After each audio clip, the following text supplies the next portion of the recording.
করি আমরা? দোয়ায় আল্লাহর সাথে কতগুলো ওয়াদা আমরা করি।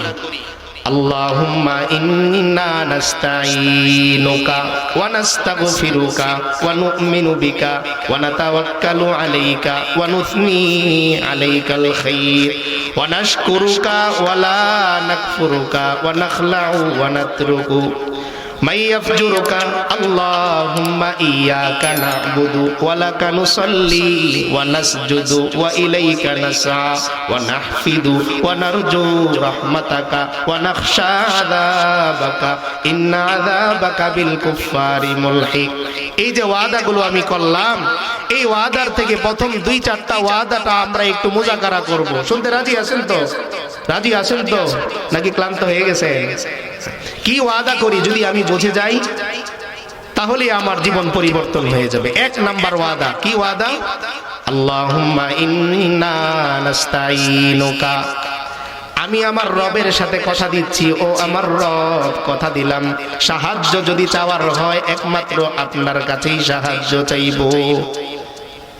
কি কথা দিলাম আমার আল্লাহর সাথে? যদি সাহায্য চাওয়ার হয় কার কাছে চাইব? নাকি বাবার কাছে, বিশ্বাবের কাছে? কার কাছে? আমার আল্লাহর কাছে। এজন্য হযরত ইউনূস আলাইহিস সালাম যখন কওম ছেড়ে মাছের পেটের মধ্যে চলে গেলেন তখন তিনি বলেন আল্লাহ লা ইলাহা ইল্লা আনতা সুবহানাকা ইন্নী কুনতু মিনাজ জালিমিন। হযরত ইউনূস আলাইহিস সালাম দুনিয়ার কোন মানুষের কাছে সাহায্য চান না, বরং তিনি বলেন ও আমার রব আপনি ছাড়া আমার কেউ নাই। কি বলেন?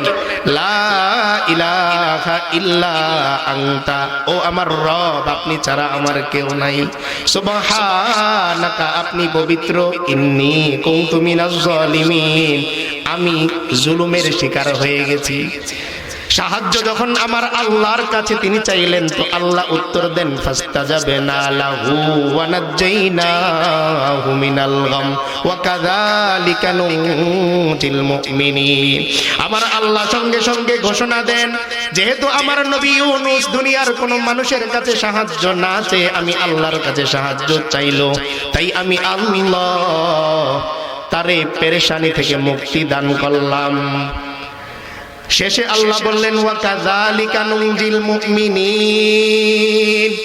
শুধু ইউনূসকে না, কিয়ামত পর্যন্ত আমার যত মুমিন বান্দা আমার কাছে সাহায্য চাইবে আমি আল্লাহ ওয়াদা করলাম সমস্ত মুমিনকে এভাবে আমি মুক্তি দিয়ে দিব।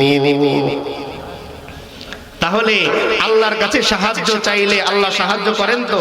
1 নাম্বার দৃষ্টান্ত আমরা পেলাম। 2 নম্বরে হযরত জাকারিয়া আলাইহিস সালামের সন্তান ছিল না, আমরা জানি। প্রথমে কি ছিল না? ওনার সন্তান ছিল না। আল্লাহ কোরআনের মধ্যে বলতেছেন যিকরু রাহমাতি রাব্বিকা আবদাহু জাকারিয়া ইয নাদা রাব্বাহু নিদাআন খাফিয়া। আল্লাহ তাআলা বলেন ও আমার হাবিব স্মরণ করেন আপনার রব তার বান্দা জাকারিয়ার প্রতি যে রহমত দয়া করেছেন। কখন করেছেন? ইয নাদা রাব্বাহু নিদাআন খাফিয়া। আমার বান্দা জাকারিয়া গোপনে গোপনে আমি আল্লাহর কাছে বসে বসে কাঁদে আর বলে আল্লাহ রব্বি ইন্নী ওয়াহানাল আযমু মিন্নী ওয়াশতালার রাসু শাইবা ওয়া লাম আকুম বিদুআইকা রব্বি শাকিয়া। হযরত জাকারিয়া বলে আমার আল্লাহ সন্তান হওয়ার মতো কোনো উপকরণ আমার কাছে নাই, কোনো যোগ্যতা নাই, কিন্তু রে আল্লাহ ওয়ালাম আকুম বিদুআইকা রব্বি শাকিয়া, আমি জাকারিয়া আমার আল্লাহর কাছে চেয়ে কোনোদিন বঞ্চিত হই নাই। তাই আল্লাহ তাআলা বললেন ইন্না নুবাশশিরুকা বিগুলামিন ইসমুহু ইয়াহইয়া। ও জাকারিয়া শোনো, তুমি যেহেতু আমি আল্লাহর কাছে সাহায্য চেয়ে বসেছো, আমি আল্লাহ রুলস ভঙ্গ করে বৃদ্ধ বয়সেও তোমার একজন সন্তান দান করে দিলাম। কেমন সন্তান? নরমাল সন্তান না। ইয়াহইয়া আলাইহিস সালাম আল্লাহ তাআলা যখন তার নবী জাকারিয়া আলাইহিস সালাম তার কাছে চেয়ে বসলেন যে আল্লাহ, দুনিয়ার কোনো উপকরণ আমার কাছে নাই, কিন্তু আমি তো জানি আমার আল্লাহ সব পারে, তাই আমি তোমার কাছে চেয়ে বসেছি। আল্লাহ বললেন, ও জাকারিয়া, যেহেতু চেয়েই বসেছো, যাও, আমি আল্লাহ তোমারে সাধারণ কোনো সন্তান নয়, বরং ইয়াহইয়ার মতো একজন নবী আমি আল্লাহ তোমাকে সন্তান হিসেবে দান করলাম।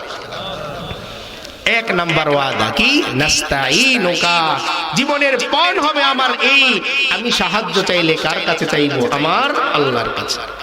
দুই নাম্বার ওয়ানাস্তাগফিরুকা, ও আল্লাহ, অন্যায় করে আমি দুনিয়ার কোনো মানুষের কাছে গুনাহের কথা বলি না, আমি বরং আপনার কাছে ক্ষমা চাই, আপনার কাছে আমার গুনাহের জন্য পরিত্রাণ চাই।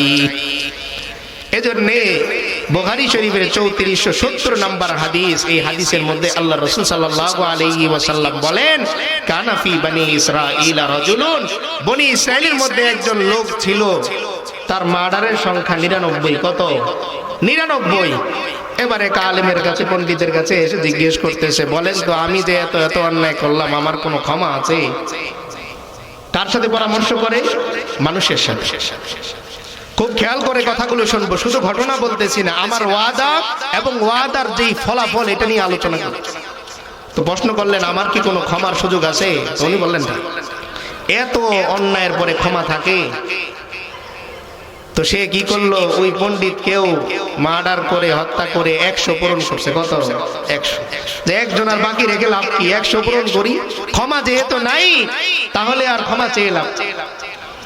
এবার ওখান থেকে ফিরে এসে এক বিজ্ঞ আলেমের কাছে চলে যায়, ওখানে যেয়ে তার সাথে পরামর্শ করে, আমি যে অন্যায় করেছি এই অন্যায়ের জন্য কোনো ক্ষমা আছে কিনা? ওই আলেম জবাব দেয়, তোমার গুনাহের সংখ্যা কত, পরিমাণ কত? চিনো আমার আল্লাহরে চিনো, বান্দা তোমার গুনাহ যদি আসমানের চাইতেও বেশি হয় তো আমার আল্লাহ তোমারে ক্ষমা করতে এক মুহূর্ত দেরি লাগে না। তোমার গুনাহের সংখ্যা যদি সাগরের পানির চাইতেও বেশি হয় তবু আমার আল্লাহর ক্ষমা করতে এক মুহূর্ত লাগে না। কেন লাগে না? হযরত মুসা আলাইহিস সালাম আল্লাহর কাছে বৃষ্টি চাচ্ছেন। কি চাচ্ছেন? বৃষ্টি চাচ্ছেন। এই ঘটনা মনে রাখবেন, আসবো ওখানে। এখন আল্লাহ তাআলা বললেন, কয়েকবার চাওয়ার পর নবীর দোয়া তো কবুল হয় না? নবীর দোয়া কবুল হয়, বৃষ্টি হচ্ছে না। তো মুসা আলাইহিস সালাম আল্লাহর সাথে লাইন করলেন, জিজ্ঞেস করলেন, আল্লাহ, দোয়া কেন কবুল হচ্ছে না, বৃষ্টি কেন হচ্ছে না? তখন আল্লাহ বললেন, মুসা, তোমার এই মজলিসের মধ্যে একজন গুনাহগার যুবক আছে। কি আছে? একজন গুনাহগার যুবক আছে, ও যদি মসজিদ থেকে উঠে চলে যায় তাহলে বৃষ্টি হবে। এবার মুসা আলাইহিস সালাম ঘোষণা করতেছেন, তোমাদের মাঝে যিনি পাপিষ্ঠ আছো, যুবক বয়সের, সে বের হয়ে যাও, তোমার জন্য বৃষ্টি হচ্ছে না। এখন ওই যুবক, চোরের তো মনে মনে জানা না, যে চোর তার মনে মনে জানা না।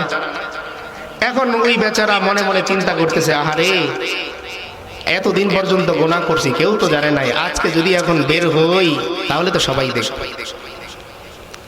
হঠাৎ করে কিছুক্ষণ পরেই বৃষ্টি পড়া শুরু হলো। সুবহানাল্লাহ বলবেন না? বৃষ্টি হচ্ছিল না, কিছুক্ষণ পরেই বৃষ্টি। এবার হযরত মুসা আলাইহিস সালাম আল্লাহরে প্রশ্ন করে, ও আল্লাহ, একটু আগেই না বললেন একটা গুনাহগার যুবক আছে, বৃষ্টি এজন্য হচ্ছে না, তো আবার এখন কেন বৃষ্টি দিলেন, কেন আমাকে ছোট করলেন? উত্তর চাই। আমার আল্লাহ বললেন, ও মুসা, তোমারে যখন আমি এই কথা বলেছি যে একজন গুনাহগার যুবক আছে, তুমি ঘোষণা দিয়ে দিলা, ওই যুবক যে অন্যায় করে, গুনাহ করে, ও আমার কাছে ফরিয়াদ করে বসেছে, ও আল্লাহ, এতদিন পর্যন্ত গুনাহ করতাম, আমার বাবা মা কেউ জানতো না, আমার এলাকার মানুষ জানতো না। আল্লাহ, তুমি না মেহেরবান, তুমি না রহমান গফফার, ও আল্লাহ, আজকে আমারে তুমি লজ্জিত কইরো না, অপমান কইরো। এই যে তাকিয়ে দেখো, তোমার বান্দা তওবা করতেছে আর জীবনে গুনাহ করবে না। আমার আল্লাহ বলে, মুসা, যেই বান্দার জন্য আমি আল্লাহ আসমানের বৃষ্টি বন্ধ করে রেখেছিলাম, ওর চোখের পানি পড়ার সঙ্গে সঙ্গে আমি আল্লাহ ওর এই চোখের পানির বদলতে বৃষ্টি আবার নাজিল করে দিলাম।